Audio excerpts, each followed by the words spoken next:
Potongan tubuh yang teridentifikasi sebagai seorang perempuan ini ditemukan di sepanjang jalan tol Cawang arah Cikampek dari kilometer 0200 hingga kilometer 3800.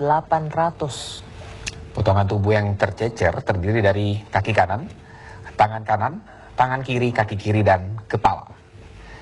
Dari hasil penyisiran, pertama kali polisi menemukan potongan kaki kanan di kilometer 0200 sekitar pukul 7 pagi tadi. Kemudian penemuan kedua ditemukan potongan tangan kanan di kilometer 1200. Kemudian di kilometer 2200 ditemukan potongan tangan kiri. Penemuan keempat di kilometer 300 ditemukan potongan kaki kiri. Dan penemuan terakhir di kilometer 3800, yakni potongan kepala. Potongan kepala berambut panjang itu terbungkus plastik. Potongan-potongan mayat ini ditemukan di pinggir tol dan di semak-semak. Saat ditemukan, potongan tubuh mulai membusuk. Tidak ada pakaian yang melekat pada potongan tubuh, dan polisi menduga potongan tubuh itu dibuang pada dini hari.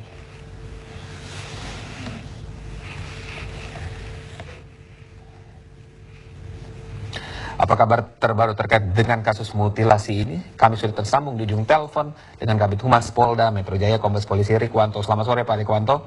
Selamat sore Mas Rizky. Pak Rikwanto, update terbaru dari kasus mutilasi ini, apakah sudah menemui titik terang sejak ditemukannya potongan-potongan tubuh pagi tadi? Kita masih menyusuri di mana ditemukan pertama kali sampai dengan terakhir ya, potongan kepala dan ada rambut di situ. Kita juga memperlebar untuk jarak pencarian. Sebelum ditemukan, kemungkinan ada TKP-TKP yang terlewatkan, termasuk juga setelah ditemukan yang terakhir, kepala dan rambut, diduga pelaku juga melaju dengan kendaraannya ke arah yang terus ya. Kita masih telusuri. Kita mengharapkan adanya CCTV juga di sekitar tol tersebut, barangkali ini bisa kita petunjuk. Dan yang tidak kalah pentingnya adalah kita harapkan dari penampilan di media, ada pihak-pihak keluarga yang rasa kehilangan keluarga bisa melihat. Ada satu tadi yang pernah melaporkan kehilangan keluarga, tentu pelapis, karena bukan keluarga yang dimaksud. Ya. Kita masih menunggu lagi. Yang penting identitas segera terungkap untuk mengembangkan pengungkapan lebih lanjut. Ya, Pak Rikwanto, ini kita sudah ketahui beberapa bagian potongan tubuh ditemukan. Apakah ini sudah lengkap utuh semua bagian tubuh korban ditemukan, Pak? Atau masih ada yang harus dicari?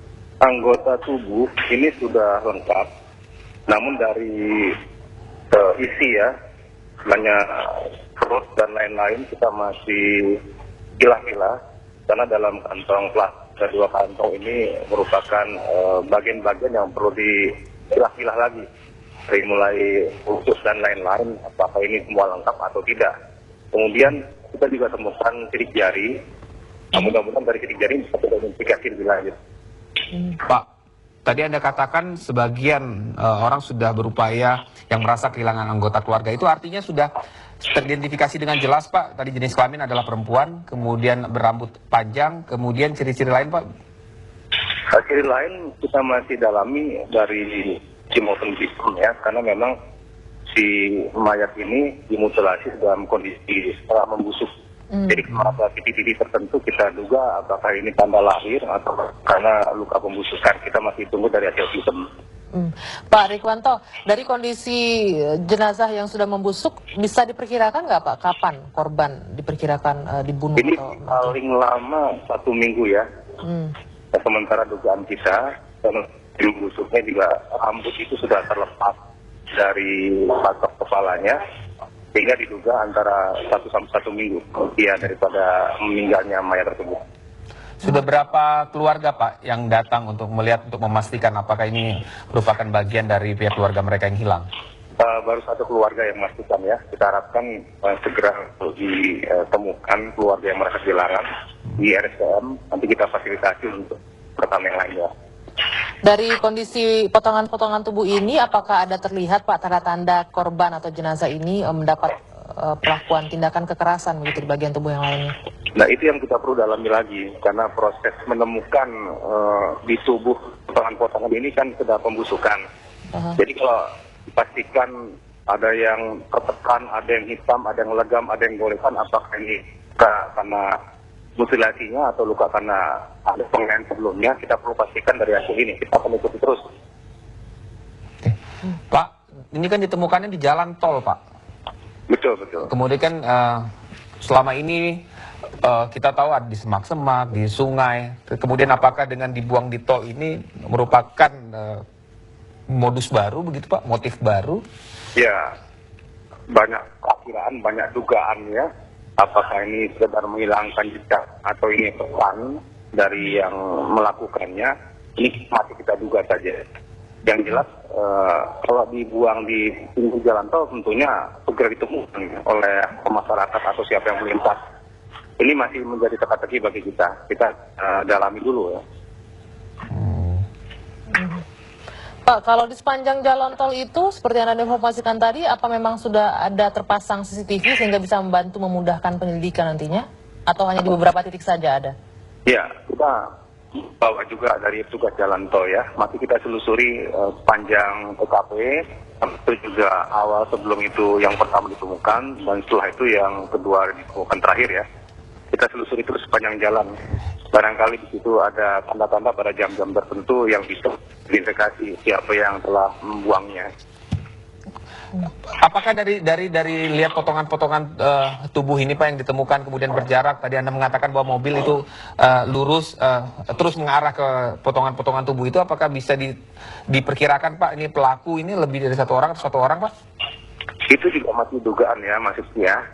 Apakah dia dibuang menggunakan mobil atau menggunakan bermotor, ini masih terduga. Cuma karena memang bentuknya dan beratnya, kalau menggunakan sepeda motor mungkin agak sulit, karena memang dia mengangkut dengan yang cukup banyak, namun terbantu dengan potongan-potongan.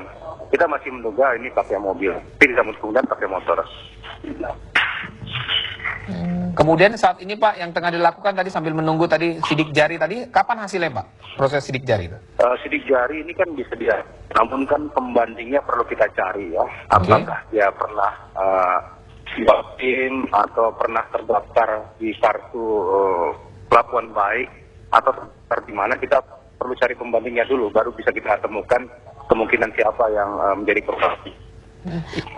Ya, Pak, jika ini nanti ada masyarakat yang ingin melaporkan kehilangan keluarganya, bisa langsung kemana ini, Pak? Mungkin ada misalnya nomor telepon yang bisa dihubungi atau langsung ke kantor polisi terdekat saja? Ke SCM, ya. Atau kalau memang merasa jauh, bisa ke 110, sementara ini bisa diaktifkan, nggak apa-apa. Nanti bisa diinformasikan lewat Polda Metro Jaya 1717. 1717. Pak, dari bagian-bagian tubuh ini kan seorang wanita korbannya, dari potongan tangan apakah tidak ditemukan mungkin perhiasan milik korban, cincin dan lain-lain gitu, Pak? Kan dalam kondisi polos ya, jadi tidak ada barang-barang atau benda yang menempel di tubuhnya, semuanya clean ya, bersih. Termasuk pakaian tidak ada yang melekat, Pak, ya? Iya, termasuk pakaian yang melekat juga tidak ada. Oke. Kemudian, Pak, dari wajah, Pak, apakah memang sudah membusuk ataukah memang masih bisa dikenali, Pak, begitu? Apanya Mas Iki? Wajahnya, Pak? Wajahnya sudah kita ambil gambarnya juga. Perlu kita rekonstruksi ya, kalau dia posisi biasa itu seperti apa, kalau senyum seperti apa, membuka mata, menutup mata seperti apa. Yang jelas pada waktu ditemukan memang mulutnya mengangap ya, wajahnya sudah pucat. Lalu kalau nanti dipakai teknik color mungkin diwarnakan bisa segar, mungkin lebih mudah dikenali ya. Pak, kalau penyelidikan sejauh ini dari bagian-bagian potongan tubuh yang ditemukan, apakah pihak kepolisian bisa mendapatkan informasi atau bisa mengatakan ini pelakunya adalah orang yang profesional yang biasa melakukan hal ini atau tidak? Ini nanti kalau setelah otopsi, karena kan banyak hal yang perlu diperhatikan dalam rangka teknik ya. Seperti bagaimana dia melakukan pemotongan, ya bagaimana dia mulai dia melakukan pembedahan ya untuk melepaskan itu kan bisa diidentifikasi nanti kira profil daripada si pelaku ini seperti apa dia tukang, apa dia atau ahli dan lain-lain.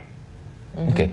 Pak, dari sepanjang sejarah kasus mutilasi itu sering didapati bahwa pelaku ini selalu ingin dilihat hasilnya oleh orang, Pak. Jadi ketika itu ditemukan pertama kali biasanya Berdasarkan hasil itu Pak, mereka ada di sekitar di sekeliling Pak. Apakah sejauh ini polisi sudah memeriksa saksi-saksi berapa banyak? Ya, memang banyak motif ya untuk hal tersebut. Memang ada komunikasi, ada dendam, ada masalah, dan lain-lain. Termasuk seseorang melakukan perbuatan sampai ke sadis itu, tentunya adalah latar belakang, bukan psikopat ya. Namun tentunya pakai motif tertentu. Ini yang masih kita telusuri. Jika nanti buka file-file ya, yang pelaku 68 ini paling tidak pemikirannya atau psikologisnya seperti apa untuk memudahkan penyidikan. Jadi kalau melihat mungkin dari melihat berdasarkan hasil potongan-potongan ini, bisakah kita kategorikan kalau ini ada motif yang dendam yang luar biasa sehingga korban diperlakukan seperti ini, begitu Pak? Itu salah satu analisa saja ya. Kenapa dibuang di jalan tol? Tentunya kan mudah dikenali kenapa tidak dibuang di sungai saja atau dikuburkan saja ya. Tentunya perilaku ini kan kita pelajari juga. Nanti biasanya Pak Rikwanto, kalau untuk pelaku yang membuang di pinggir tol seperti Anda bilang, kenapa tidak di tempat tersembunyi, apa sih Pak yang motif yang ingin mereka capai dengan melakukan hal ini dengan membuang di pinggir jalan? Gampang diketahui orang. Salah satu analisa kan ini harus segera ditemukan. Nah ini kan bisa juga memberikan pesan kepada pihak-pihak tertentu ya. Analisa kita demikian salah satunya. Itu belum tentu seperti itu. Oke. Terakhir Pak Rikwanto, jadi ada berapa potongan tubuh Pak untuk kasus mutilasi yang ditemukan pagi hari ini? Ya, itu kaki, dua, badannya, kemudian kepalanya ya. Itu potongan yang kita temukan. Jadi ada 6 potongan Pak ya? Iya, betul. Dan itu sudah lengkap semua Pak ya? Jadi tidak ada lagi potongan-potongan kecil Pak ya? Jadi seluruh anggota tubuh sudah ditemukan Pak ya? 6 potong itu Pak ya? Kalau anggota tubuh ditemukan, namun kalau isi kita tunggu dari dokter nanti yang menanganinya. Baik. Oke. Baik Pak Kombes Pol Rikwanto, terima kasih sekali atas informasi Anda.